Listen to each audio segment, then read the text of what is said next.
बिस्मिल्लाहिर्रहमानिर्रहीम। अस्सलामु अलैकुम। आइए सुनते हैं करबला का वाक़िया। इमाम हुसैन अलैहिस्सलाम मक्के से कूफा की तरफ रवाना होते हैं। आपको रास्ते में ही हजरत मुस्लिम बिन अकील के शहादत की खबर मिलती है कि कूफे वालों ने आपके सफीर का साथ छोड़ दिया और हजरत मुस्लिम को दारुल अमारा के छत से गिरा के शहीद कर दिया। उस वक्त इमाम हुसैन कूफे और मक्के के दरमियान सफर कर रहे होते हैं और यजीद का ये हुक्म उबैदुल्लाह इब्ने जियाद तक आ पहुँचता है कि इमाम हुसैन को कूफे पहुँचने नहीं देना और रास्ते में ही नवासाए रसूल को कत्ल कर देना है और रसूल अल्लाह की बेटियों को कैद करके मेरे दरबार तक पहुँचाना है। बस इब्ने जियाद फौज को तैयार करता है और फौज का सिपह सालार हूर इब्ने रिहाई को बनाता है और ये कहता है कि जाओ हुसैन को ढूंढो, हुसैन को कूफे पहुँचने नहीं देना और जहाँ हुसैन मिले उससे यजीद की बैयत लेना और अगर बैयत से इनकार करे तो उसका सर काट के उनकी बेटियों और बहनों को कैदी करके शाम की तरफ लेके जाना है। हूर हजारों सिपाहियों के साथ इमाम हुसैन को शहरा में ढूंढता रहता है। बस इतनी देर में दूर से देखे कि इमाम हुसैन का काफिला आ रहा है। बस हूर और उसके सिपाही दौड़ते हुए इमाम हुसैन के काफिले को चारों तरफ घेर लेते हैं और हजरत हूर घोड़े से उतर के इमाम हुसैन की घोड़े को लगाम को आ पकड़ते हैं। इमाम हुसैन ये फरमाते हैं, ऐ हूर क्या चाहते हो कि तेरी माँ तेरे गम में रोए। हजरत हूर नजरें झुका लेते हैं और दस्ते अदब से कहते हैं, ऐ हुसैन तेरी माँ की अजमत बहुत बड़ी है और मैं तेरी वालिदा के लिए कुछ कहने की औकात नहीं रखता। इमाम हुसैन मुस्कुराते हैं, जनाबे अब्बास से कहते हैं, ए अब्बास हूर के होंठ खुश्क हैं और उनके तमाम सिपाही प्यासे हैं, इनके जानवर भी प्यासे लग रहे हैं। अब्बास अपनी मश्क से इन सब को पानी पिला। जनाबे अब्बास हूर और उनके साथियों को सिपाहियों को पानी पिलाते हैं। जैसे ही पानी पी के बस करते हैं तो बाकी पानी उनके जानवरों को पिलाते हैं। हजरत हूर ने जैसे ही इमाम हुसैन का ये अखलाक देखा तो आप इमाम हुसैन के पास आके अर्ज करने लगते हैं, ए नवासाए रसूल यजीद और उसके साथी आपको कत्ल करना चाहते हैं। मैं आपसे गुजारिश करता हूँ कि आप यहाँ से कहीं दूर चले जाएं। इमाम हुसैन हजरत हूर को देख के अपने काफिले से कहते हैं, चलो इस जगह से दूर चलते हैं। बस जैसे ही इस बात का इल्म इब्ने जियाद को होता है, हूर तो इमाम हुसैन के साथ नरमी कर रहा है, तो आप उमर बिन साद के साथ 80,000 का लश्कर भेजते हैं और ये कहते हैं कि हूर आज से ये फौज का सिपह सालार नहीं कि उमर बिन साद है। और वहाँ इमाम हुसैन बयाबान में चलते चलते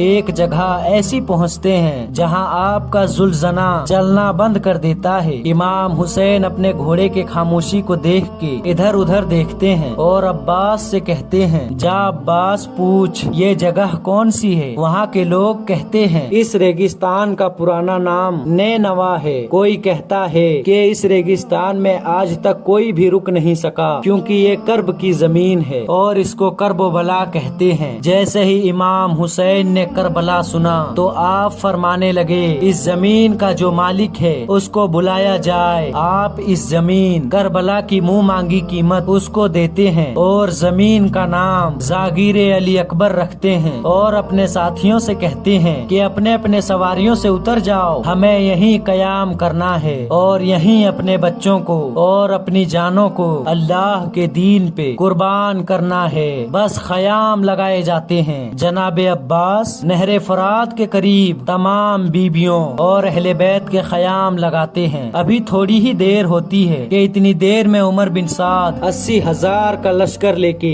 इसी करबला आ पहुँचता है और ये कहता है कि ऐ हुसैन हम आपको यहाँ से जाने नहीं देंगे जब तक आप यजीद की बैयत नहीं करते। इमाम हुसैन मुस्कुरा के फरमाते हैं, ऐ उमर बिन साद तू जाके अपने यजीद तक ये पैगाम पहुँचा ले कि हजारों हुसैन अल्लाह के दीन पे कुर्बान। वो मुझे तो कत्ल कर सकता है लेकिन मेरे खून की एक एक बूंद पे फिर भी अल्लाह के दीन की गवाही देती रहेगी। बस फौज इमाम हुसैन के लश्कर को चारों तरफ से घेर लेती है। 1 से 2 दिन गुजरते हैं तो इब्ने जियाद ये सोचता है कि इतने दिन हो गए हुसैन ने अभी तक बैयत क्यों नहीं की और ना ही حسین کو شہید کیا گیا۔ شمر کہتا ہے عمر بن سعد ہو سکتا ہے حسین قتل کرنے میں نرمی کرے، وہ مجھے بھی سپہ سالار بنا کے کربلا بھیج، تاکہ اگر عمر بن سعد امام حسین کو قتل کرنے میں دیر کرے تو میں یہ کام انجام دے دوں۔ بس کوفے کے بچے ہوئے سپاہی شمر کے ساتھ ابن زیاد بھیجتا ہے اور یہ کہتا ہے اگر عمر بن سعد امام حسین کے ساتھ نرمی کرے تو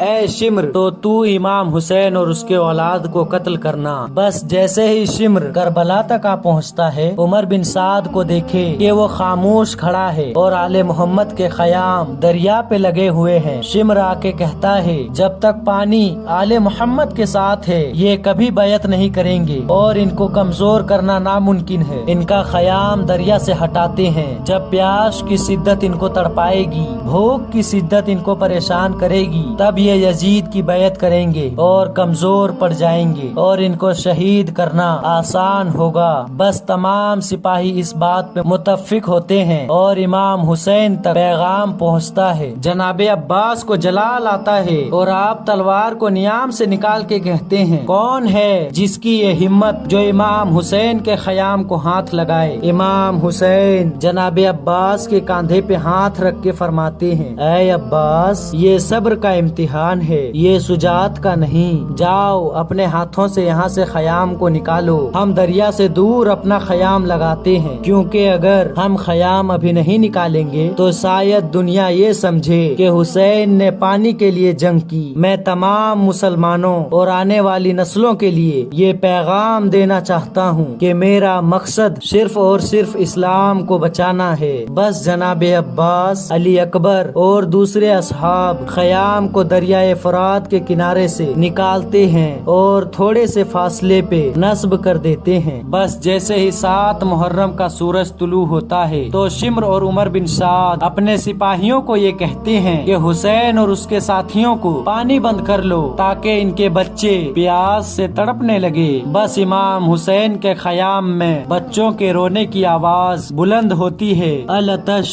الاتش کی صدائیں بلند ہوتی ہے۔ یہ الاتش کی صدائیں اس حور کے کانوں تک آ پہنچتی ہے جس نے سب سے پہلے امام حسین کا رستہ روکا۔ وہ برداشت نہیں کر پاتا اور روتا رہتا ہے کہ یہ کتنے ظالم ہیں جو رسول اللہ کے بچوں کو پیاسا رکھ رہے ہیں۔ بس عمر بن سعد اور شمر کہتے ہیں 9 محرم کو جنگ تمام کرتے ہیں اور امام حسین اور ان کے ساتھیوں کو قتل کر کے ان کی بہنوں اور بیٹیوں کو قیدی بناتے ہیں۔ جیسے ہی اس بات کا علم امام حسین کو ہوتا ہے تو آپ جناب عباس سے کہتے ہیں اے عباس جا عمر بن سعد سے کہہ دے کہ ہمیں 1 رات اللہ کی عبادت کرنے کے لیے دے دے تاکہ ہم شب عاشور اللہ کی عبادت کرے، پھر 10 محرم کے دن جو ان کو کرنا ہے وہ یہ کر لے۔ یہ بات جیسے ہی ان سپاہیوں کے کانوں تک پہنچتی ہے تو وہ زور زور سے ہنستے ہیں اور یہ کہتے ہیں یہ تو اور اچھا ہوا، حسین اور ان کا خاندان 1 رات اور پانی کے لیے تڑپے گا۔ امام حسین اپنے عزیز و اقریب ایک خیمے میں جمع کرتے ہیں اور خطبہ دیتے ہیں کہ اے لوگوں، ان لوگوں کی جنگ تو مجھ سے ہے، یہ مجھے کل صبح قتل کر دیں گے، میں تم سب کو بیعت سے اٹھاتا ہوں، جاؤ اپنے اپنے وطن واپس چلے جاؤ، روز محشر میں تمہارے جنت کا ضامن ہوں۔ سب مولا حسین کے چاہنے والے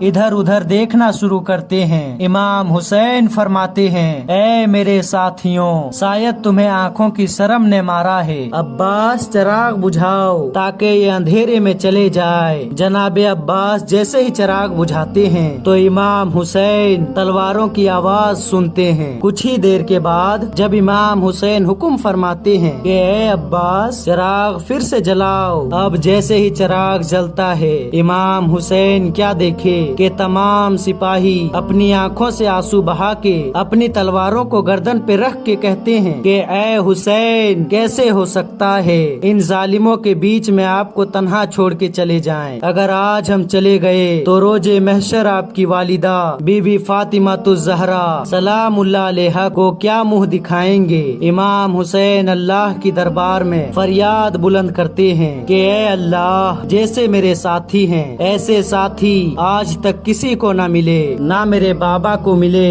نہ میرے بھائی کو ملے۔ اور وہاں حضرت حور پوری رات روتا सोचता रहता है कि इमाम हुसैन को कल शहीद किया जाएगा, मैं जनाब सैयदा को क्या मुंह दिखाऊंगा। बस जैसे ही सुबह का सूरज तुलू होता है, अली अकबर आजान देते हैं। फौजे यजीद इमाम हुसैन पर फजर के नमाज में ही हमला कर देते हैं। इमाम हुसैन के चंद साथी उस हमले को रोकने की कोशिश करते हैं। जैसे ही नमाज खत्म होती है तो हजरत हूर अपनी आँखों पे पट्टी बांध के, अपने हाथों को रस्सियों से बांध के अपने बेटों से कहता है, मुझे अपने मौला के पास लेके चलो ताकि मैं उनके कदमों पे गिर के अपनी माफी मांग लूं। बस जनाबे हूर इमाम हुसैन की खिदमत में आते हैं। इमाम हुसैन जनाबे हूर को सीने से लगाते हैं और कहते हैं, ए हूर, मैंने तुम्हें माफ कर दिया, जा चला जा। जनाबे हूर कहते हैं, ए मौला, मैं कैसे जाऊं? ये जालिम आपको शहीद करना चाहते हैं, आपसे पहले मैं शहादत का जाम पीऊंगा। और हजरत हूर के बेटे कहने लगे, और हम भी अपने बाबा के साथ अपने मौला के कदमों पे कुर्बान होंगे। बस जनाबे हूर के बेटे मैदान में आते हैं और काफी मुकाबला करने के बाद शहादत का जाम पीते हैं। फिर जनाबे हूर मैदान में आके सिपाहियों से कहता है, ऐ लोगो,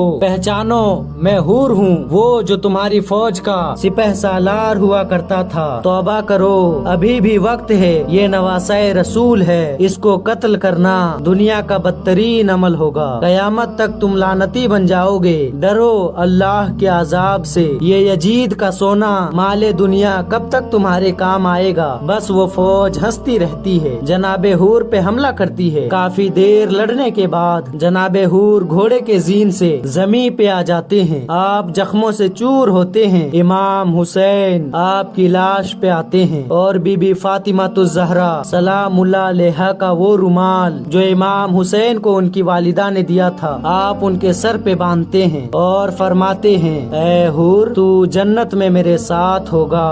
तो मेरे प्यारे भाइयों और बहनों, ये था 10 मुहर्रम का वाकया। अगर वीडियो पसंद आए तो आगे तक जरूर शेयर करें।